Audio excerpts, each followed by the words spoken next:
पुरस्कार है। यह संदेश पूरे राज्य को जाएगा।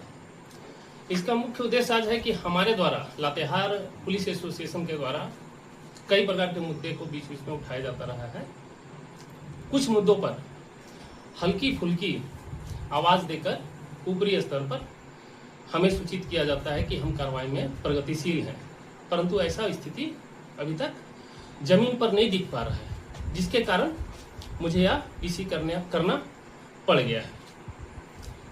आज का जो मेन टॉपिक है, हमारा जो मुद्दा है वो है हमारा यूनियन, जो पुलिस संघ कहा जाता है, पुलिस एसोसिएशन कहा जाता है।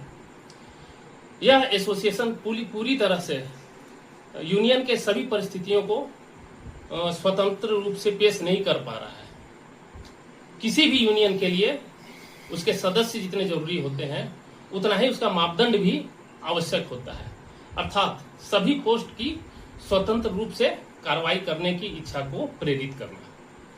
हमारा जो महासंघ है वो वित्तीय मामले में CIPSA अर्थात सेंट्रल IPS एसोसिएशन के अधीन अपने कार्यों का निर्वहन करता है।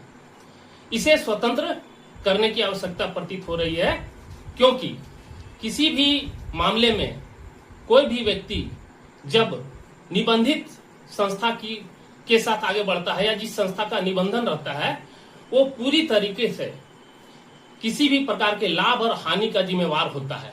ठीक वैसे ही हमारे महासंघ के अध्यक्ष और सचिव प्रत्येक लाभ और हानि के जिम्मेवार पदाधिकारी हैं, तो उन्हें इस वित्तीय मामले की पूरी स्वतंत्रता होनी चाहिए और नियंत्रण अपने अधीन रखने की कवायद शुरू करनी चाहिए। तो आप भी संघ के पदाधिकारी हैं और ऐसी बात है, तो आप किस प्रकार हस्तक्षेप करेंगे? नहीं, एक संघ के पदाधिकारी के तौर पर मैं ये कहना चाहूंगा कि जैसे मान लीजिए कि आप सभी मीडिया बंधुओं में से कोई एक मीडिया बंधु है जो विशेष न्यूज चैनल से जुड़े हुए हैं, क्या वो अपने न्यूज चैनल के लिए किसी अन्य न्यूज चैनल की सहायता को प्राप्त करने के लिए मांग की अभिलाषा रखेंगे? दूसरा एक उदाहरण मैं देता हूं, जैसे कि हमारा एक घर है और हम ही कमा के ला रहे हैं, हमारे सदस्य कमा के ला रहे हैं और पैसा जमा है, हमारा अन्न धन चावल जमा हुआ है। तो जब चावल जमा है तो उस चावल में एक मुट्ठी चावल निकालने के लिए क्या हमको दूसरे की परमिशन की आवश्यकता पड़ेगी? तो CIPAS एसोसिएशन जो है, इनसे अपने निबंधन को पूरी तरह से स्वतंत्र करने की कवायद अब हमारे महासंघ को करने की आवश्यकता प्रतीत हो रही है, ताकि हमारे सदस्यों को वे सीधी तौर पर मदद पहुंचा सके और उन्हें लाभ दिला सके। यदि कोई सदस्य हमारा बीमार पड़ जाता है, परोपकारी कोष है, शिक्षा कोष है, कल्याण कोष है, इसके लिए हमारा जो निबंधन है, हमारा जो एसोसिएशन है वो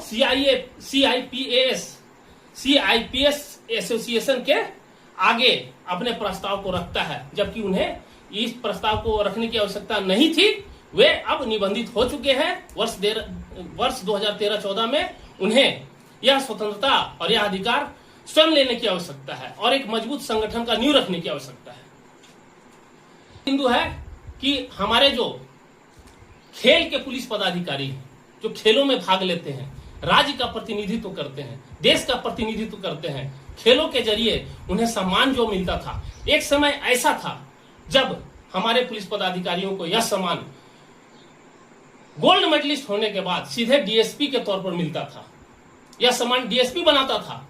वर्तमान में ऐसा सम्मान में कटौती कर दिया गया है और विगत कुछ वर्षों से जो गोल्ड मेडलिस्ट पदाधिकारी होते हैं उन्हें इतने उच्च स्तर का सम्मान में अंकुश लगाने की प्रक्रिया वर्तमान में दिख रही है। हमारे महासंघ को इस पर भी आगे बढ़कर आवाज उठाने की आवश्यकता है कि हमारे वो खिलाड़ी जो मेहनत करते हैं, राज्य का और देश का प्रतिनिधित्व करते हैं और गोल्ड मेडल लाते हैं, उन्हें एक उचित सम्मान, पूर्व की भांति एक उचित सम्मान देने के लिए आप प्रयासरत रहें और आवाज उठाने का काम करें, ताकि हमारे सदस्य गोल्ड मेडलिस्ट होके एक ASI हो, सब इंस्पेक्टर हो, वो कभी ना कभी प्रमोशन के माध्यम से IPS भी बनकर IPS के लाइन में जाके बैठ के अपने कर्तव्यों का निर्धारण मजबूती के साथ कर सके।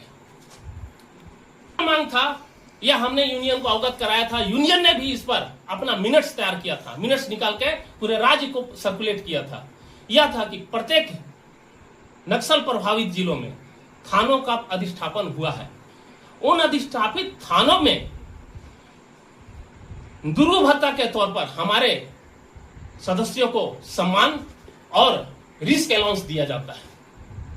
यह रिस्क अलाउंस थानों में मिल रहा है, लेकिन थाने से कट के अगर वो पिकेट बन चुका है और वो उस क्षेत्र में आ रहे हैं, ड्यूटी कर रहे हैं, अभियान कर रहे हैं, दिन रात मेहनत कर रहे हैं, नक्सलियों के साथ कितने शहादत दे चुके हैं, वर्तमान में ये दुर्ग भत्ता की प्रक्रिया खत्म हो चुकी है।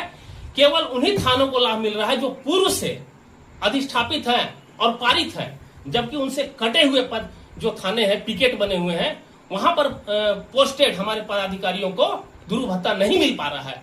हमारे महासंघ को मैंने अवगत कराया है, हमारे महासंघ ने भी इससे सर्कुलेट किया है मिनट्स तैयार करके, परंतु इस पर अभी तक जमीनी स्तर पर कोई कार्रवाई नहीं हुई है।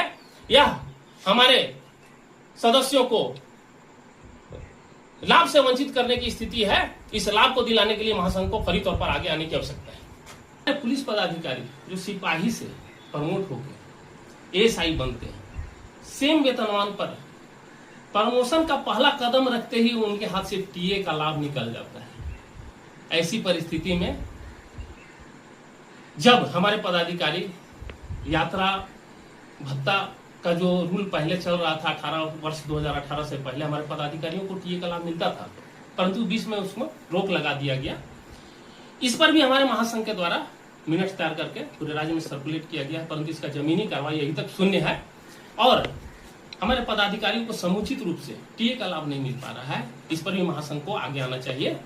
इसके बाद एक है कि हमारे पुलिस पदाधिकारियों के लाभ के लिए, वेलफेयर के लिए वरीय महानुभावों के द्वारा कुछ वर्ष पहले साप्ताहिक रेस्ट दिवस की बात कही गई थी। यह रेस्ट दिवस पुलिस पदाधिकारियों के शारीरिक तोड़ जोड़ का वह हिस्सा होता है जिसमें एक दिन तो कम से कम आराम करने की अपेक्षा रखता है, जो हमारे महानुभावों ने दिया था। वर्तमान स्थिति में वो भी खत्म हो चुका है। आखिर किस परिस्थिति में यह देर हुआ और क्यों खत्म हुआ, महासंघ को इसकी समीक्षा करनी चाहिए और हमारे पदाधिकारियों को जो एसोसिएशन का लाभ मिलता है, वेलफेयर का लाभ मिलता है, उसी वेलफेयर के लाभ के श्रेणी में रखते हुए हमारे पदाधिकारियों के जन कल्याण कार्य के लिए ऐसे मुद्दे को हमेशा आवाज उठाना चाहिए और निरंतर प्रगतिशील बने रहना चाहिए। धन्यवाद। मैं जोहार। मैं लातेहार जिला का शाखा उपाध्यक्ष हूँ जगत प्रकाश। मैं पूरे राज्य के मीडिया को इसके लिए आप लोगों को धन्यवाद देता हूँ, पूरे राज्य के सदस्यों को धन्यवाद देता हूँ। जय हिंद।